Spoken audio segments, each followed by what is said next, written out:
Hey everyone, welcome back to my channel. Today I'm going to talk about reversing aging, and this comes from work done by David Sinclaur.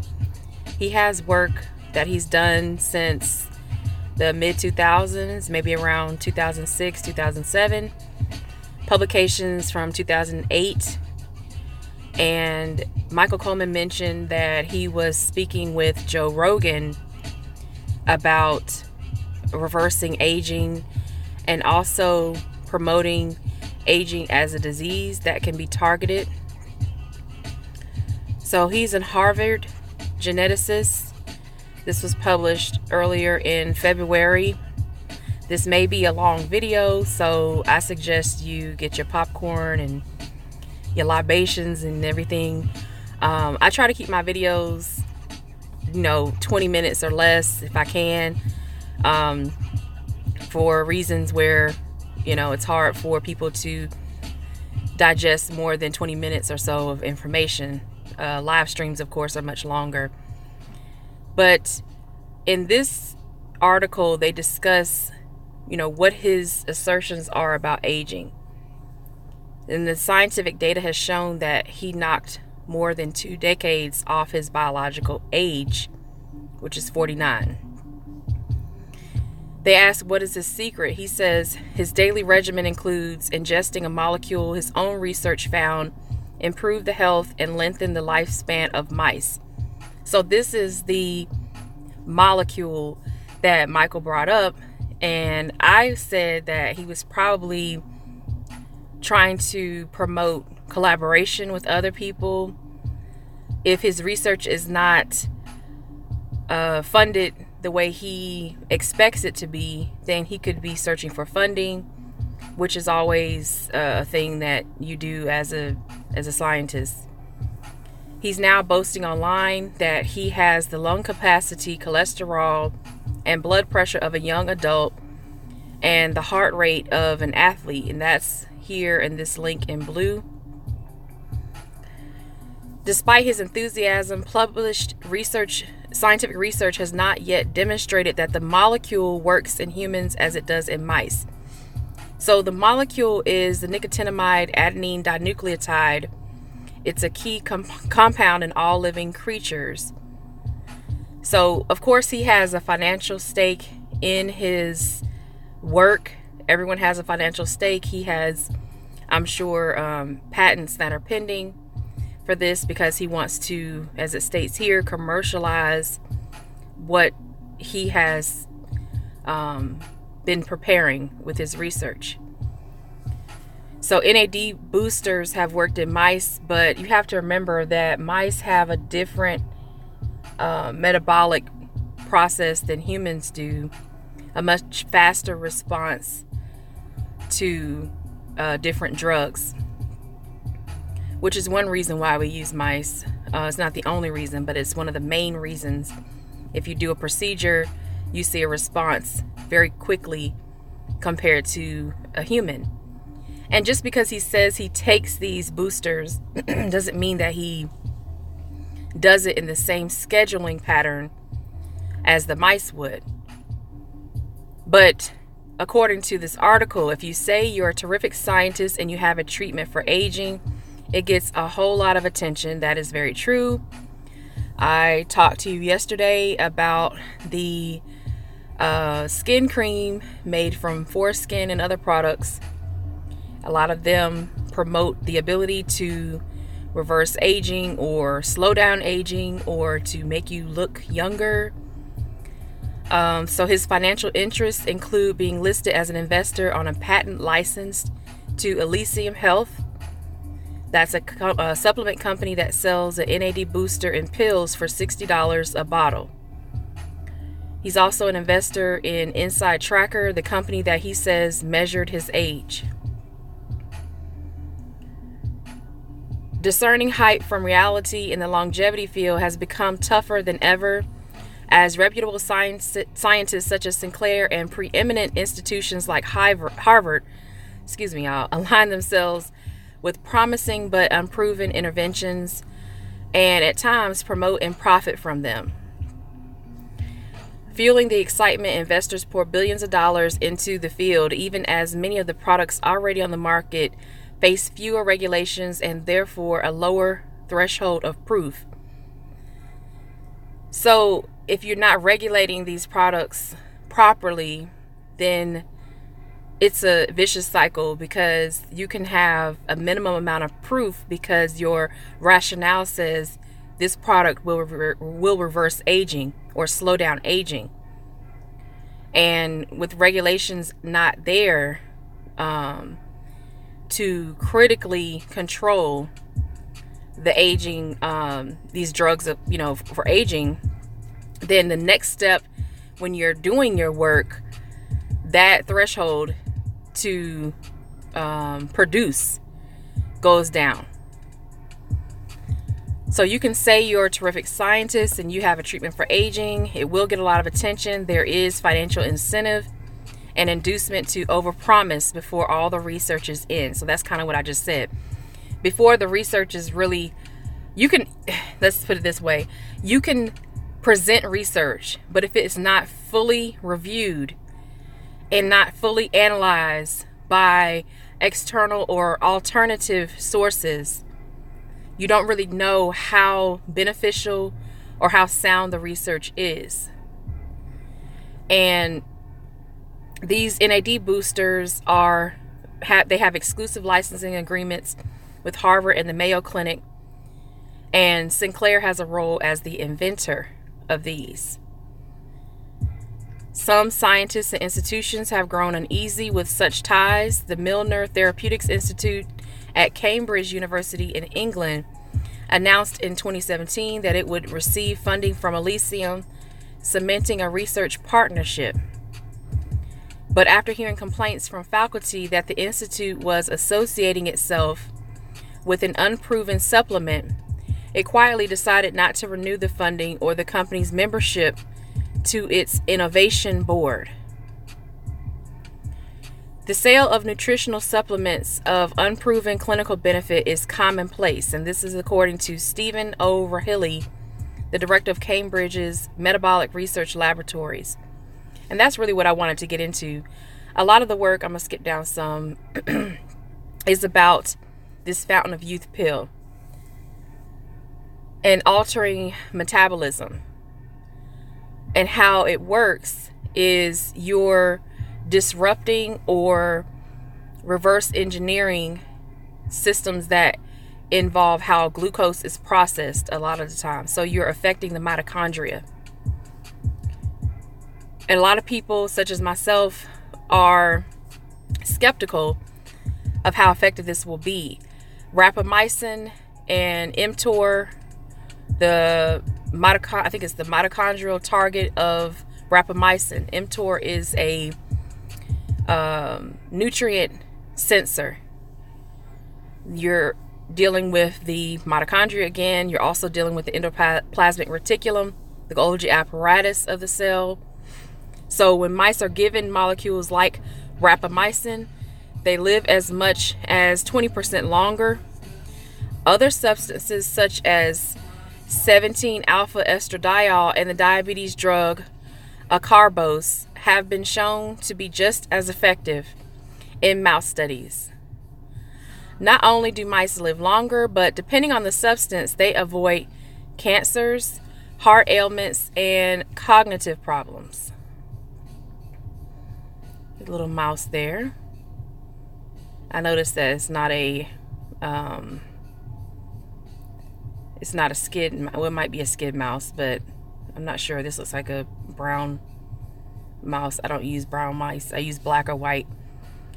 But this is a mouse from Richard Miller's Pathology and Geriatrics lab. And he heads one of the 3 labs funded by the NIH to test anti-aging substances on mice. And this is what I said earlier. Human metabolism, is different from rodents. Our existence is not like in a mouse's cage. The life they have in a cage, there are no predators. That affects their metabolism. There are no issues with finding food. They don't have to scurry and rummage for food. They don't have to, their breeding is selective.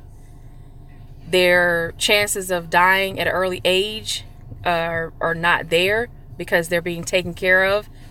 Fresh bedding every couple of days, fresh water every few days, fresh food every few days. So there's not a lot of competition for food. That affects your activity, your behavior. That will affect your metabolism because you're running around in a small cage. Humans we don't run around in small cages. We can do a lot more. We are more active. So what is theoretically possible in the future remains unproven in humans and not ready for sale. This is according to experts, and I'm sure these are experts not only in science but experts in marketing. How do you market a drug that's only been tested consistently with some statistical value in rodents? Just because the person says they've taken the drug, even if Dr. Sinclair said he has taken this drug, the NAD boosters, he's N of 1. Over how long, I don't know. But that makes a difference. N of 1, you'll never get anything published with the N of 1. You have to have more than that. So I'm going to, this article is pretty long. I'm going to leave this article in the description box. Of course, I have another link.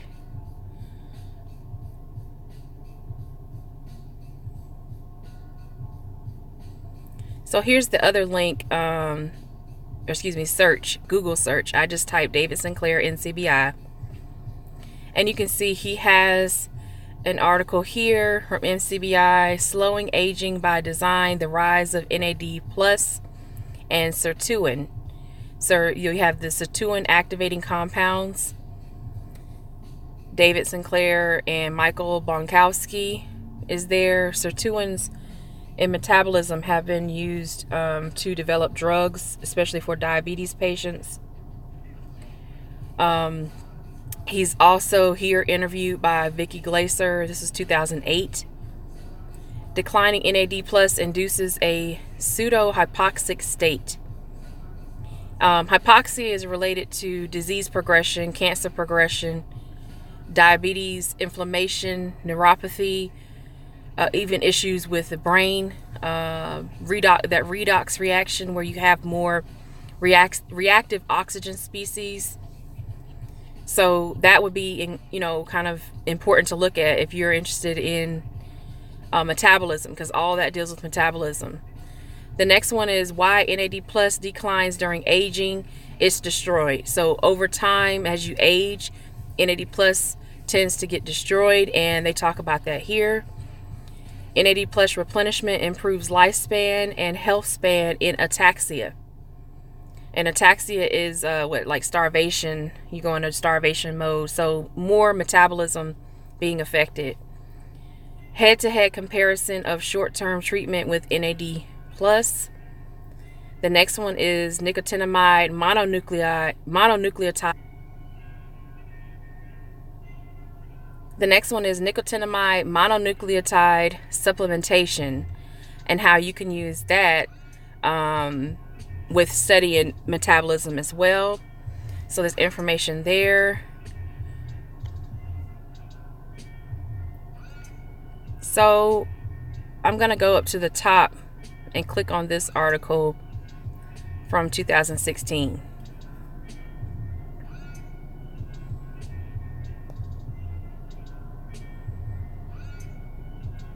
Let's see. So SIRT1 is what we call the sirtuins. They're a family of NAD plus dependent deacylases with remarkable abilities to prevent diseases and even reverse aspects of aging. I wanted to say deacetylase, but that's not what it is. Deacylases. So deacylases are important when you're dealing with sensing nutrition as well. So when you have mice that are engineered to express additional copies of SIRT1 or SIRT6 or treated with sirtuin activating compounds such as resveratrol, which you have in grapes and wine, and SRT2104, which is the code name for one of these compounds, or with NAD plus precursors, they have improved organ function, physical endurance, disease resistance, and longevity. One of the things they do with physical endurance is the swim tests, where they have the mice attempt to swim before and after giving them these drugs, and they contrast the control group without the drug and the group that has the drug. And if they can swim longer than a certain amount of time, then that shows they've increased their physical endurance. Then they can quickly harvest the muscle tissue from the mice after sacrificing them, harvest the muscle tissue, and look at those differences under immunohistochemistry methods. So I'm trying to skip down to some of their images here. They show signaling pathways in that figure. And come down some more. There's another figure of signaling. So this shows the sirtuin enzyme activity, how you have a hydrophobic residue that's targeting the regulatory acetylysine target protein. So there's a protein with the acetylysine amino acid R group there. The second part is you have the inactive form of it, where you have acetylated target. SIRT1 will be attached to that. It can bind to the hydrophobic residue and the regulatory acetylysine target. Activated is where you have a deacetylated target, meaning it's bound to SIRT1 and NAD+. More activated is where you have the introduction of more hydrophobic residues that come in looking for hyperactive SIRT1. Okay, so these are the different states, and what they want to say is hyperactive SIRT1 is better. That's where the mice had the higher metabolic functions. And I'm not going to go into this too much because I don't want people to go to sleep and get frustrated with it. And I would say, for advice, if you're looking through these articles, as you can see, it's pretty long, as it should be, but don't be, discouraged. Like when you see something that looks like this, it's just a chemical structure. There's just a chemical structure that shows where you can have the drugs bound to these different pockets of the protein structure or the chemical structure. So don't get, overwhelmed or discouraged to see that. And I don't think this article has any original data because they're already down to their future perspectives. No. So this article was just going into detail about what it is going on in this pathway and how you can target certain molecules within the pathway with drugs. That's really all it was saying.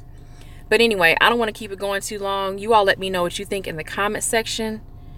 Like, comment, share, subscribe. There is a lot of information from David Sinclair. I'm still going to try to find the video with him and Joe Rogan where he was describing this molecule. I wish he would have just said what the molecule was. Maybe he did say it. I don't know. I could be wrong. But NAD+ may have some benefit in mice. I would hope that they could package it some kind of way so it works in humans. And I would hope they wouldn't wait until it's used for aging individuals. He says that he wants to reverse aging. So that would mean you give it to a person who's older. But perhaps there's a way to slow down aging and do it for specific tissues. And if that's possible, well, the possibilities are endless at that point, right? So we'll see what happens. I may come to you with another video about aging or something specific on David Sinclair and some of his work. You all let me know what you think in the comment section, and I'll talk to you soon.